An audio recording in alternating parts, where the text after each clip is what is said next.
Hey guys, Matt here with Matt's Vintage Video Games. Guys, today I want to talk to you a little bit about Cedar Creek Flea Market. That is the Cedar Creek Flea Market. It's in Ohio. It's in Wilmington area, Ohio. I was there for about 3 years, and I was a vendor there, and I really loved it. It was a really great place. I really had a lot of friends there. I met a lot of people very quickly, and we just we all connected. Where it was like a nice little family, and I really loved it. Um, the only thing is the new people came in. They have a new CEO and a new general manager came in, and they decided to make a lot of changes. And we were basically told right away as vendors, we get a little vendor newsletter, and one of the first ones we got are there's going to be lots of changes, and if you don't like it, then find new adventures. So we were told that they're going to change a lot of things, and if we don't like it, then we can get out. So that was a little harsh. I felt like to say that to your vendors that are actually paying the place to be around still. I mean, that's the bread and butter is the vendors paying the rent.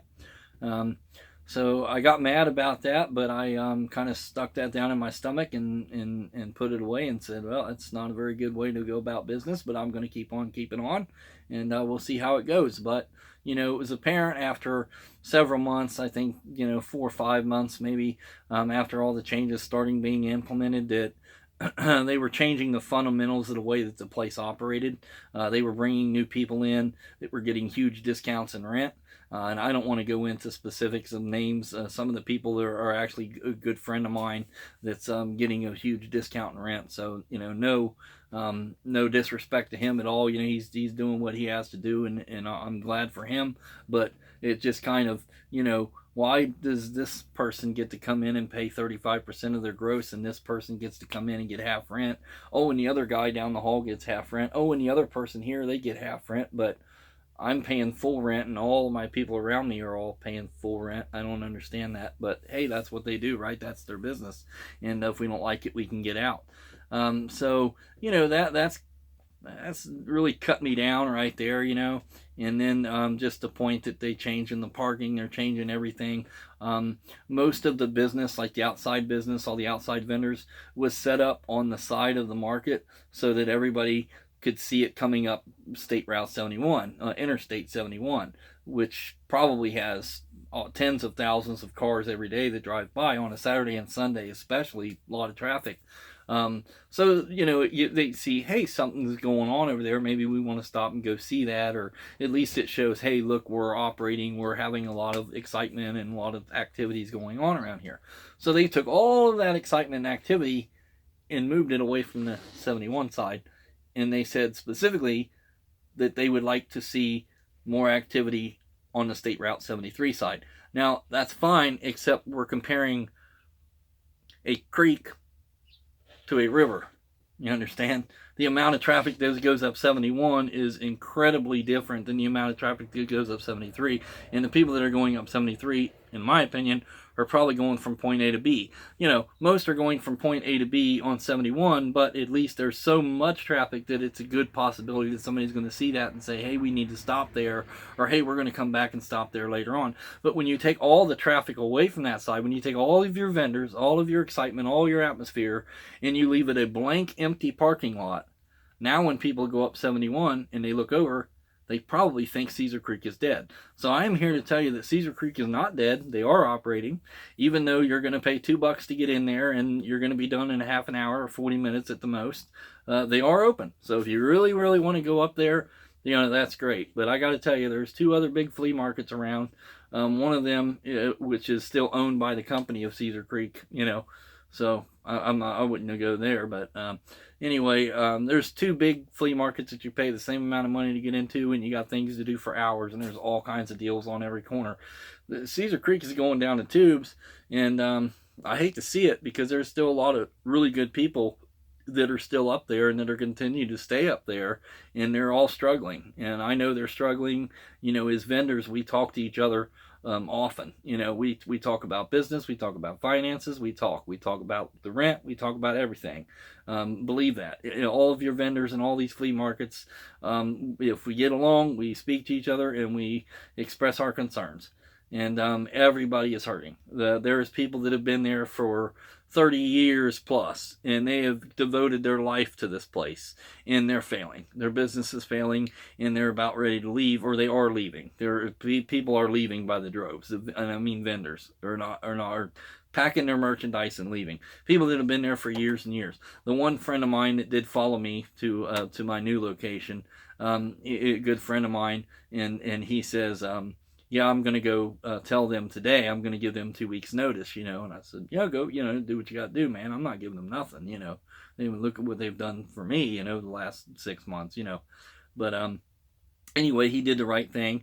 And then when he went in there and he says, you know, I'm going to be leaving in 2 weeks. They said, okay, you know, as long as you clean everything out and you're out in 2 weeks, and you'll get your deposit back. No, I'm so sorry. You know, is there anything we can do to help you? Man, you've been here for 15 years or whatever it's been. Man, you've paid your rent every single week, even when you're down and didn't make the money. You take money out of your pocket. Gee, we appreciate you. We don't want to lose you. It's okay. When you clear it out, you can get your deposit back, you know. So it's sad, you know, it's really sad that's how they treat people. So I had to go. I had to leave, you know, I had to get out of there. Really, really unhappy with the way they were treating their vendors.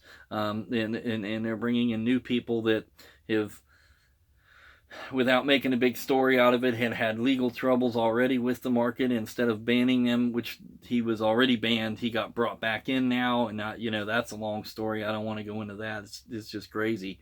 You know, I'm really afraid that they're just going to fill the place up with consignment, and that's the road that they're going down. They're gearing towards consignment. That means they basically want you to stop in there and give them your items, and they will sell them, and you will get 30%, or maybe it's 35% of whatever they sell it for. And they decide what they're going to sell it for and when they're going to sell it, and they put it where they want, and that's it, and you can't get it back. So that's I don't know. I don't know about that kind of business model. Or they're also taking donations. They would like you to just bring your stuff and just give it away so that they can sell it and make money. So, I mean, you know, it's kind of like a Goodwill, but I don't know, even worse. I mean, you know, come on, that's crazy. You know, I don't get it. I don't get it, guys. You know, I just I hated to leave. I really did. And there's some people over there that just absolutely love that market, and they've been there all their life. And even though they're struggling, they're going to continue to stay. And I mean, that's up to them. That's what they want to do. I hate to see it. I hate anybody to you know, try to build a brand, to build a company, to have all this merchandise and inventory, and then you have no customers, and you have no customers, so no people want to come into the market and pay the money to park, and then there's nothing there to see, and then there's nothing there to see, so they don't come back, and if they don't come back, then the vendors can't make any money, and then they leave. So it's kind of a catch-22. It's a rock and a hard place. Everybody's struggling and wants to do good, and no matter how good you do, you can't sell anything if there's nobody to buy it. So it doesn't really matter what you do with your business. Doesn't matter how good your prices are. Doesn't matter how well you advertise or how much stuff you put out there. It just doesn't matter. At Caesar Creek, there's just no room for me. I mean, you know, that's just it. I hate it. I hate to leave there. I hate to give these bad words, you know, about the place that I really truly loved being there. But it's just a shame. It really is. I hated it. Hated to leave. But maybe those people will end up getting fired for running the company into the ground, and before it truly closes, they'll get somebody else in there to straighten it out. I don't know, but they're changing everything, guys, and the changes aren't looking good. So if you plan to go to Caesar Creek flea market this spring, look for a lot of major changes, and look for a lot of vendors that you used to love to go up there and see an empty hole, or they'll just fill it up with some boxes and crap, or some kind of consignment, or some other crap just to fill the space. So that's what they're doing now. So enjoy it if you go up there, but don't look for me in building 7. Come find me at Traders World Flea Market. I'm in building 10. So I hope to see you guys there. Thank you much. Have a great day.